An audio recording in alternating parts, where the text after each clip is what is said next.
Welcome to what we're going to call the slowdown phase of Yu-Gi-Oh! Make sure you guys smash the living crap out of that subscribe button so you guys don't miss out on more awesome content. Now, this next 2 months is going to be very interesting for the game because you're going to experience a slowdown and a speed up. And you're probably just labeled the video as a slowdown. We cannot underestimate the power of tax season and people's tax returns out here. You're going to have people, and I've already heard this, it doesn't matter if me or you think that this is a good decision, all right? People are going to do this, all right? People are planning on running out, spending tax return checks on picking up play sets of bonfires and or wanteds and the chance to want to be able to play the Snake Eyes stuff. All right, there's no ifs, ands, or buts about that. That's what's happening or what's going to happen. So when I say we're going to experience a slowdown, it's not necessarily got to do with people's tax return checks, because there's an exception to every rule out there. And this is going to be generally across the board. Just because, somebody's willing to throw money out here to play a meta deck for 11 weeks doesn't really take anything away from it. So, now, to the slowdown part of this.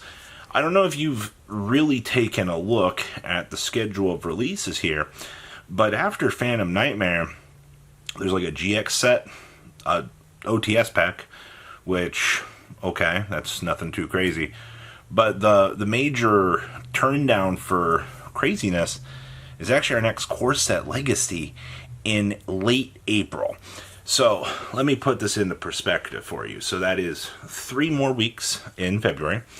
Pretty much essentially the entirety of March, minus the B-Dual set, which doesn't really have core meta impact on the actual game. And that puts you 3-4 weeks into April for an upcoming product.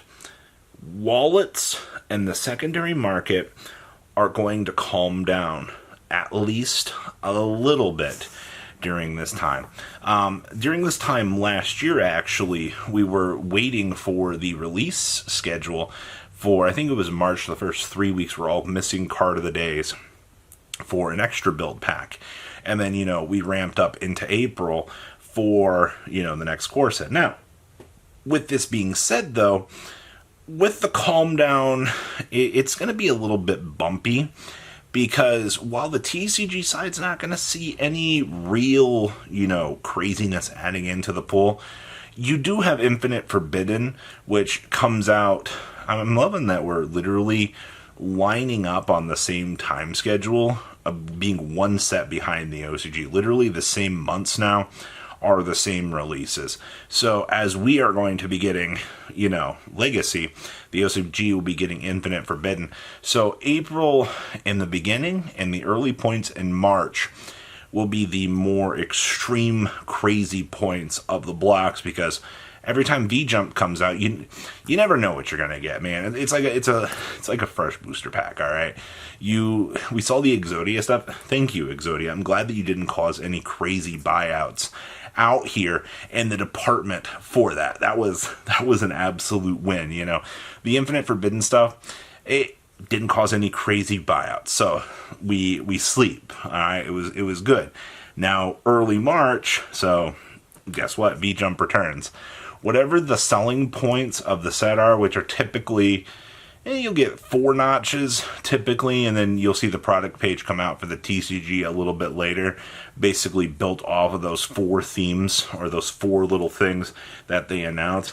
Those will probably cost some stupid amounts of things, but overall right now, the game, because we're going to be feeling like a little bit more stagnant of a format because of, the craziness of Fire, I think this is kind of a good point that if you want to kind of step away from the game, relax a little bit, you're still not too happy about the price of Wanteds and Bonfires, now's not looking like a terrible time to do so. We can, once again, when you can see the timetable for the next couple of months and you can hit those key dates to know what's going on, You're doing pretty good. Now, we still have no idea what the heck the TCG's doing out here with Infernoid, the Ice Barrier support. I'm actually pretty pissed off that we don't actually have these cards in our format, because once again, good old TCG out here trying to release things at a later date after things kind of feel like they start to get power crept. Alright, and I know a lot of people feel that way too. Like, this dry, barren stretch, it's like, hey, you could have done something with this. What are we doing here? You know, it was your terrible mistake to release a dual terminal-esque crap product without new cards in it. Alright, that's why your product failed. Had you released Chapter 1 with actual good cards included in them, who knows? Maybe the product wouldn't have been bad. But Robbie, you went through all of this, and you didn't mention the Battles of Legend reprint set. How could you? So here's the thing. Alright, reprints. That's what it is. It's reprints. Photon Lord is probably your main component in that set that you give two craps about. Like, be honest with me here for a second. Alright, it doesn't have crazy meta-changing capabilities other than you can pick up a not $100 Astro Utopia, you can pick up a not $100 Astro Utopia, and you over there in the corner can pick up a not Astro Utopia. None of you are going to play it, though. Alright? Not a single one of you. Alright? Photon Lord? Photon Lord? Photon Lord? Okay, now everybody in the room can afford Photon Lord? Hopefully. Chaos Emperor Armageddon? Okay, well, that makes Dragon Link slightly better. I mean, that's if you choose to play it. But I'm being very realistic here. Alright, your next 2 months are people running out here, throwing their tax returns either through their local LGS, their local vendor, or their local favorite store on TCG Player to pick up extremely expensive cards. People are still getting priced out of the game at... So, if you haven't noticed, Bonfire prices have been going up as of late, and I wonder why. Guess what? It's tax season. People have extra money, and I don't know. I have Wanteds. I don't own Bonfires. Actually, my friend is borrowing my Wanteds to play this format. My personal vested interest in this format is I have a regional in April. I think in Michigan is the one I'm planning on going to. Probably just going to let Stream build my deck and, you know, just kind of have fun with the event overall. You know, it's... There'll be formats that you'll just take a look at and you'll be like, not for me. I mean, okay, yeah, we can play Runic Stone, we can play Regular Stone, we can play Horus Control with Lad. I've got Zoo going second put together for locals at the moment. You can tell where, you know, my competitive spirit is. It's always going to be dedicated to these more gimmicky decks, because that's what I love to play.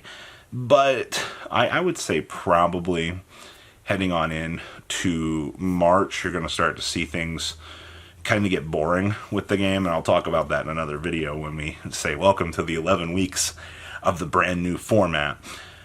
But realistically, it's going to be pretty boring for a little while.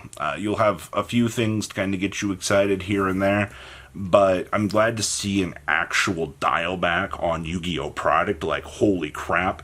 Like, yeah, there's still a product like every month or so. Yeah, you have Rarity Collection coming down the pipeline here. But realistically, people cannot afford to, you know, be shelling out a product a month. Like, it's just not heard of. Alright, and I think that this is I think it's a good thing for the game, alright? We need a little bit of an adjustment period, a cool down, and a chance to kind of adjust and see where we're going to go from here. And I'm still curious to know what they're going to hit in Fire / something at the end of this block when everybody's complaining about it. Snake Eyes Ash to 1? Maybe it's way too soon to be thinking about that, but, you know, we did put Impulse to 1. Was it Airlift? It was one of the... I can't remember my Rescue Ace cards to save my life, except for Hydrant and Turbulence. Every other one is just some weird looking card. I'm like, you're not one of the main two? Okay, nobody cares. Like, except for maybe the bigger one that can Book of Moon things. I don't know, who cares? So, Yu-Gi-Oh! Slowing down? Good thing? Bad thing? You guys know somebody's about to spend their tax return check, if they have not already, on Yu-Gi-Oh! You guys have a good rest of your day. patrons. Thank you.